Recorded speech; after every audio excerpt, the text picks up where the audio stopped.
Hi hello నమస్తే welcome to our channel. నేను మీ సిరి. కథలోకి వెళ్ళే ముందు ఇంకా మన ఛానల్ని సబ్స్క్రైబ్ చేసుకున్నట్లయితే సబ్స్క్రైబ్ చేసుకొని పక్కనే ఉన్న బెల్ సింబల్ మీద క్లిక్ చేసి నోటిఫికేషన్స్ ఆన్ చేసి పెట్టుకోండి. వీడియో పెట్టిన వెంటనే మీకు నోటిఫికేషన్స్ వస్తాయి. ఏకాంత మంత్రం పార్ట్ 32. ఇక కథలోకి వెళ్ళిపోదాం, వచ్చేయండి. అర్జున్, ఈ షర్ట్ ఏంటి విచిత్రంగా ఉంది, నీదేనా అని అడిగాడు అనిల్. అనిల్ బుర్ర మీద ఒక్కటిచ్చింది వైషు. నాదే అని మూతి ముడుచుకున్న సాహితీ వైపు చూసి చెప్పాడు. హే సాహి, ఈ షర్టు అదే ఇలాంటి షర్టు మనం ఎవరో షాపింగ్ మాల్లో చూసాం కదా అని ఏదో గుర్తుకొచ్చినట్లు అడిగింది వైష్ణవి. అవును, ఇది సాహి గిఫ్ట్ అనగానే గిఫ్ట్స్ గోలా వదిలేయండి, ఆకలిస్తుంది అంది సాహితి. పదండి డిన్నర్ చేద్దాం అంది మైత్రి.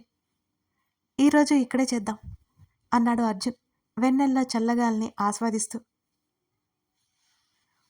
సరే, నేను సాహి వైషు అన్ని పాత్రలు తీసుకొస్తాం అని మైత్రి చెప్పింది. చీరలో మైత్రికి ఇబ్బందిగా ఉంటుందేమోనని నేను హెల్ప్ చేయనా అని మధు అడిగాడు. పర్లేదండి కంగారుగా అంది మైత్రి.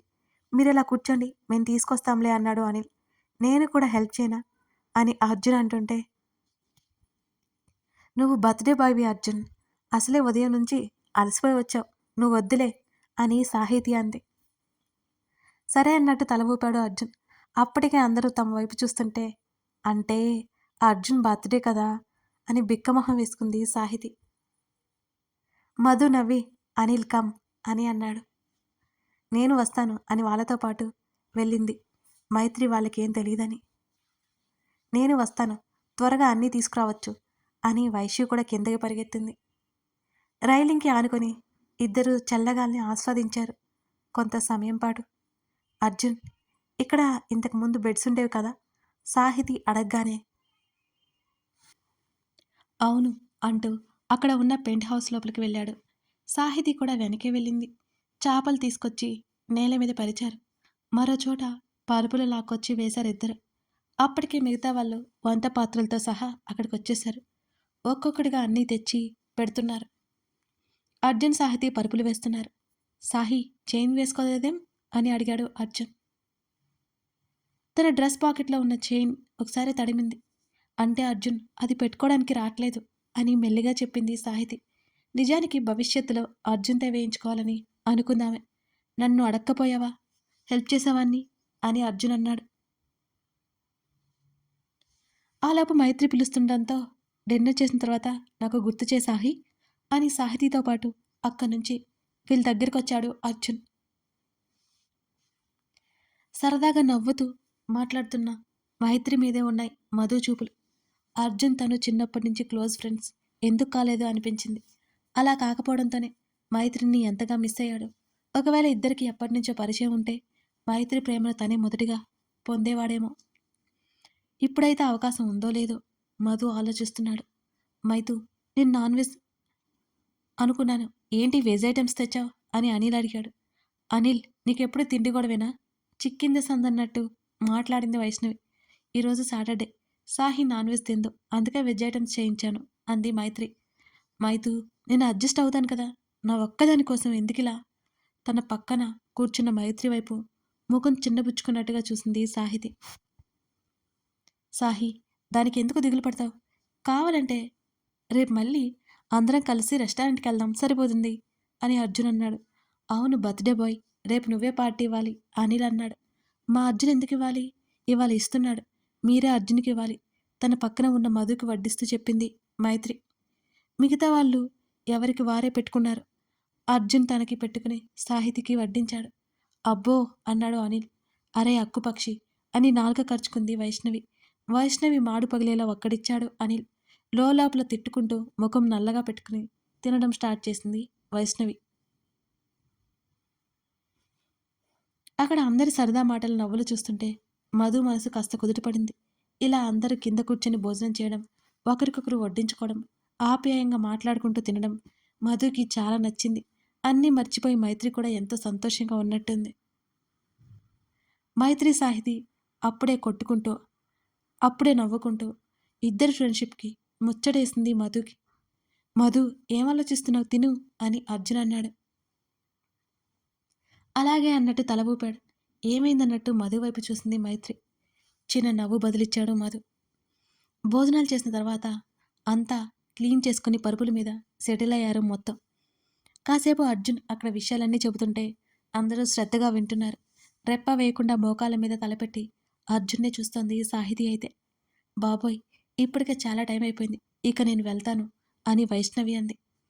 అనిల్, వైష్యుని ఇంటి దగ్గర వరకు దింపేయ్, మైత్రి చెప్పింది. సరే అని వాళ్ళిద్దరూ వెళ్ళిపోయారు అక్కడి నుంచి. అర్జున్, ఇక నేను కూడా వెళ్తాను, 1 second happy birthday to you అని మధు అన్నాడు. చాలా రాత్రి అయిపోయింది కదా మధు, అంత దూరం ఎలా వెళ్తారు అని మైత్రి అంది.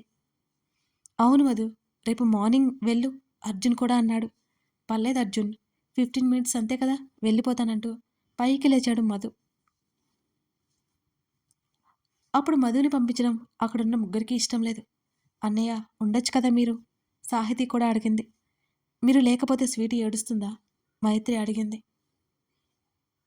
అవునన్నట్టు తల ఊపుతూ మధ్యరాత్రి లేచి ఏడుస్తుంది, మమ్మీ హ్యాండిల్ చేయలేదు అని చిన్న నవ్వుతో చెప్పాడు మధు. వస్తాను అంటూ ముగ్గురు వైపు చూస్తూ చివరికి మైత్రి వైపు చూపు ఆపాడు. ఆమె కూడా లేచి నిలబడి అతడి వెనకాలే వెళ్ళింది. వాళ్ళని అలా చూస్తుంటే చాలా సంతోషంగా ఉంది సాహితికి. కానీ మైత్రి ఇంకా స్నేహితులుగానే అనుకుంటోంది అని సాహితికి తెలుసు. ముందు ముందు వాళ్ళ మధ్య ప్రేమ చిగురించాలని ఆమె మనస్ఫూర్తిగా కోరుకుంది. అర్జున్ వైపు తల తిప్పేసరికి అతడు ఆకాశం వైపు చూస్తూ కనిపించాడు ఆమెకి. అర్జున్, నేను కూడా వెళ్ళనా అని సాహితి అడిగింది. ఆమె వైపు తల తిప్పి అలాగే అన్నట్టు తల ఊపాడు. ఆమె పైకి లేవగానే డ్రెస్ పాకెట్ల నుంచి చైన్ బాక్స్ కింద పడింది. సాహి, ఆగు అంటూ ఆమె చేతిని పట్టుకున్నాడు. గుండె జల్లుమంది తనకి. ఆ స్పర్శకి ఓ శీతల పవనం తాకి వెళ్ళినట్టు అనిపించింది. పెరుగుతున్న గుండె వేగాన్ని అదుపు చేసుకుంటూ మెల్లిగా తల తిప్పి అతని వైపు చూస్తుంది. ఆ బాక్స్ తీసుకుని పైకి లేచి, పడేసుకుని వెళ్ళిపోతున్నావు నువ్వు అంటూ ఆమెకి ఇవ్వబోయి మళ్ళీ చేతులు వెనక్కి తీసుకోగా ఆశ్చర్యంగా చూసింది అతన్ని. వెయిట్, నేను పెడతాను అన్నాడు అర్జున్. ఆ చైన్ తీసి ఆమె మెడలో వేసి ఆమె వీపు మీద పరుచుకున్న జుట్టుని సుతారంగా పక్కకు నెట్టి హుక్ పెడుతుంటే ఆమె మెడ మీద తగులుతున్న అతడి మునివేల స్పర్శకి, వెచ్చగా తాకుతున్న అతని ఊపిరి స్పర్శకి అనురాగ తరంగాలు ఆమె హృదయంలో వెల్లువెత్తాయి ఆ క్షణం. ఆమె పెదవులు సన్నగా వణికాయి. పన్నీటి జల్లు ఆమెను తడిపేసినట్టుంది. ఓకే, ఇటు తిరుగు. ఆమె భుజాలు పట్టుకుని తన వైపుకు తిప్పుకోగా కనీసం అతని వైపు చూడలేకపోయింది. పర్ఫెక్ట్ అన్నాడు సన్నటి చిరునవ్వుతో. నుదుటిన అరచేతులు చిరుచెమటతో నిండిపోయాయి. మెల్లిగా కళ్ళెత్తి చూసింది. అతని పక్కగా ఆకాశంలో చందమామ కనబడుతోంది. ఆ చంద్రుడి కంటే అతడే అందంగా కనిపిస్తున్నాడు ఆమె కళ్ళకి. Happy birthday Arjun. తన 2 చేతులు అతని చేతిని పట్టుకుని చివరిసారిగా కూడా తనే చెప్పింది. మిడ్ నైట్ చెప్పావుగా అని అన్నాడు. ఫస్ట్ చెప్పింది నేనే, లాస్ట్ చెప్పింది నేనే. సన్నటి నవ్వుతో కనుబొమ్మలు ఎగరేస్తూ అంది. కొన్ని క్షణాలు ఆమె వైపు చూపులు నిలిపగా గబుక్కున అతని చేతిని వదిలేసింది సాహితి. Good night Arjun. ఇంకొక క్షణం కూడా ఆగకుండా, వెనక్కి తిరిగి చూడకుండా కిందకి పరుగు పెట్టింది సాహితి. అతని చేతిని, ఆమె చేతి స్పర్శ అలాగే నిలిచిపోయింది. జాగ్రత్తగా వెళ్ళండి, వెళ్ళిన తర్వాత నాకు మెసేజ్ చేయండి అని చెప్పింది మైత్రి. అలాగే అన్నట్టు తల ఊపి కారు లోపల కూర్చున్నాడు మధు. ఆమెని చూస్తూ స్టార్ట్ చేసుకుని వెళ్ళిపోయాడు మధు అక్కడి నుంచి. మైత్రి లోపలికి వెళ్తుంటే సాహితి ఎదురొచ్చింది. గుడ్ నైట్ మైతు అని మైత్రికి సమాధానం ఏమాత్రం వినిపించుకోకుండా పరిగెత్తుకుంటూ ఇంటికెళ్ళిపోయింది సాహితి. మధు వెళ్ళాడా మైతు అని అర్జున్ అడిగాడు. ఇప్పుడే వెళ్ళారు, చాలా ఆలస్యమైంది, వెళ్ళి రెస్ట్ తీసుకో, అర్జున్ చెంప మీద చేయి వేసి చెప్పింది మైత్రి. నువ్వు కూడా పద అంటూ డోర్స్ లాక్ చేశాడు. ఇద్దరు ఎవరి గదుల్లోకి వాళ్ళు వెళ్ళిపోయారు అక్కడి నుంచి. ఆ రోజు ఎవరి ఆలోచనలో వాళ్ళు కూరుకుపోయారు ఆ నలుగురు. నేను లేకపోతే పాప నిద్రపోదు అంటున్న మధు మాటలు గుర్తుకొస్తుంటే పాపం దగ్గరికి తీసుకుని తెచ్చుకోవాలనిపించింది మైత్రికి. వెంటనే విషయం అర్జున్తో చెప్పడానికి ఆమె బయలుదేరింది. అర్జున్ అనగానే చేస్తున్న పని ఆపి మైత్రి వైపు చూశాడు. మైత్రి ఏదో చెప్పాలి అనుకుంటోంది అని అర్థమై రమ్మన్నట్టుగా కళ్ళార్పాడు. తమ్ముడి దగ్గరికి వెళ్ళి పక్కనే కూర్చుంది మైత్రి. ఏమైంది మైత్రి అని అడిగాడు అర్జున్. అడుగుతూ అక్కడి నుంచి లేచి తను తీసుకున్న చైన్ తీసుకొచ్చి మైత్రి చేతిలో పెట్టాడు. ఇప్పుడు నాకెందుకిది అని ఆమె అడుగుతుంటే, ఏదో చెప్పాలనుకుంటున్నావా అది చెప్పు ఫస్ట్ అని అడిగాడు అర్జున్. పాప గురించి చెప్తే పాప కోసం పెళ్లి చేసుకుంటున్న విషయం అర్థమైతే అర్జున్ కోప్పడతాడు అని తెలిసి, డాడీ మధు గారితో పెళ్లి ఆపేస్తానన్నారు కదా, ఆ విషయం నువ్వే డాడీతో చెప్పు. ఇప్పుడు ఇష్టమే అను. అక్కడ అందరూ బాగోలేరు అర్జున్, నా అవసరం వాళ్ళకుంది. మెల్లిగా చేతులు చూసుకుంటూ చెప్పింది మైత్రి. మైత్రి తల మీద చెయ్యేసి, సరే మైతు, నేను డాడీతో మాట్లాడతాను, దిగులు పడుకో. బేబీ గురించి ఆలోచిస్తున్నావా అని అర్జున్ అంటున్న మాటలకు ఆశ్చర్యంగా చూసింది మైత్రి. ఆ రోజు బేబీని నువ్వు సొంతంగా అనుకుంటుంటేనే అర్థమైంది బేబీ గురించి ఆలోచిస్తున్నావని. ఇన్ని రోజులు మధు అంటే నీకు ఇష్టం లేదని ఇంట్లో అంతా అనుకుంటున్నారు. నిన్న మధు రావడంతో అందరి మనసులో ఉన్న బెంగ తీరిపోయింది. డాడీ నీతో మాట్లాడాలి అనుకున్నారు. ఈ లోపల నువ్వే చెప్పా, వాళ్ళ ఫ్యామిలీతో కూడా మాట్లాడే ముహూర్తం ఎప్పుడో చూస్తాను అన్నారు కూడా. బేబీ గురించి నువ్వు బెంగపడకు అని చెప్పాడు అర్జున్. అర్జున్, ఆ పాప నా కూతురు లాంటిది, నా కూతురేగా, నువ్వు కూడా అలాగే చూస్తావా అని అర్జున్ వైపు చూసింది ఆశగా. నీ కూతురే అంటుంటే నాకు బంధం లేకుండా ఎలా ఉంటుంది మైతు అని అర్జున్ కూడా అన్నాడు. తృప్తిగా నవ్వింది మైత్రి. ఒకవైపు మనోహర్ గుర్తొస్తుంటే అంతలోనే మైత్రి ముఖంలో నవ్వు మాయమైపోయింది. అర్జున్ ఎక్కడ కనిపెడతాడేమోనని అక్కడి నుంచి త్వరగా గదిలోకి వచ్చేసింది మైత్రి. ఎంతగా నమ్మాను మను, బాధగా అనుకుంది. కళ్ళలో నుంచి నీళ్లు కారిపోతున్నాయి ఆమెకి. ఇప్పుడు వేరొకరి భార్య కావడం ఆమెకు చాలా కష్టంగా ఉంది. అర్జున్ ఉంటాడని తెలిసినా కాలేజీకి వెళ్ళబుద్ధి కాకపోయినా తప్పక వెళ్ళింది. అతని లెటర్ చూశాడో లేదో ఇప్పటికే తెలియడం లేదు. చూస్తే ఇంతవరకు ఆగడు కదా, ఖచ్చితంగా ఏదో ఒకటి అడిగేస్తాడు. ఒకవేళ ఆ లెటర్ గిఫ్ట్ బాక్స్ అతను ఇంకా చూడకుండా మిస్ అయిందా సాహితికి తెలియట్లేదు. క్లాసులు వింటున్నా సరే మనసంతా అతని దగ్గరే ఉంది. మడ మీద ఇంకా అతని వెచ్చటి ఊపిరి స్పర్శ తగులుతూనే ఉంది. ఆమె వీపు మీద అతని మునివెళ్ళి ఇంకా గిలిగింతలు పడుతున్నట్టుగానే ఉన్నాయి. అతడు తన దగ్గరే పక్కనే ఉన్నట్టు ఫీల్ అవుతోంది. క్లాస్ కూడా సరిగ్గా వినలేదు. మధ్యాహ్నం ఇంటికొచ్చేసింది. సాహితి వచ్చేసిందని వైష్ణవి కూడా పనిలో పనిగా ఇంటికి చెక్కేసింది. ఆ రోజు అర్జున్ని కలవలేదు సాహితి. శ్రీనివాస్తో కలిసి మధు వాళ్ళ ఇంటికి వెళ్ళాడు అర్జున్. అతనికి మాట్లాడడానికి కూడా కుదరలేదు.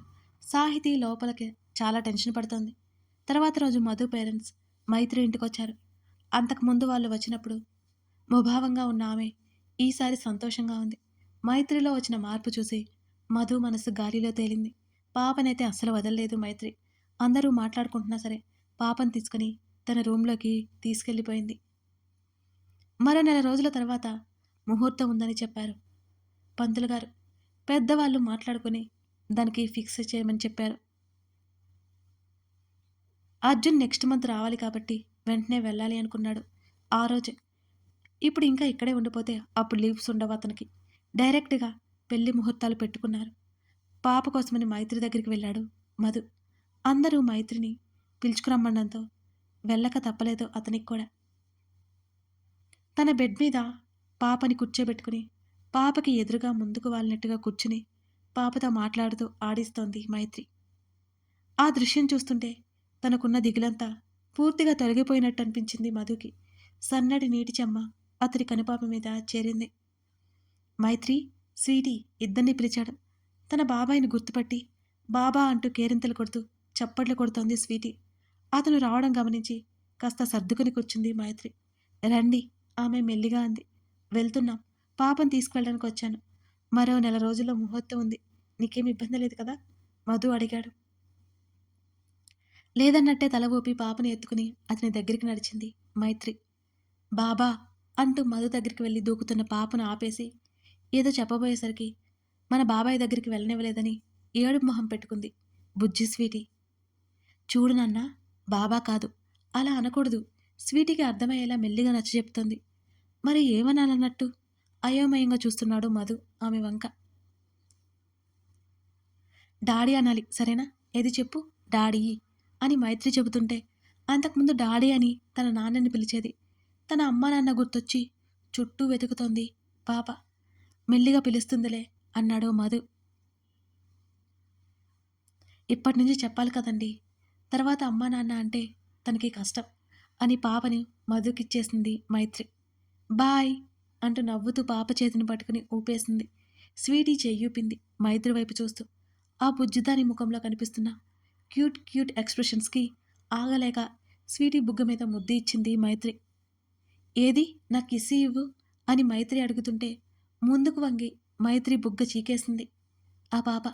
థ్యాంక్ యూ బంగారం అని పెదవులు బిగించి పాప 2 బుగ్గలు పట్టి చిన్నగా లాగుతూ ముద్దు చేస్తున్న మైత్రి మరింత ముద్దు చేసింది మధుకి. ఆమె ఎక్స్‌ప్రెషన్స్ చూస్తూ బొమ్మలా నిలబడ్డాడు మధు. అతడేం మాట్లాడకపోయేసరికి నవ్వుతూ అతని వైపు చూసి అతని చూపులు ముందుగా అనిపించడంతో నవ్వడం ఆపేసి కాస్త వెనక్కి నిలబడింది సరిగ్గా.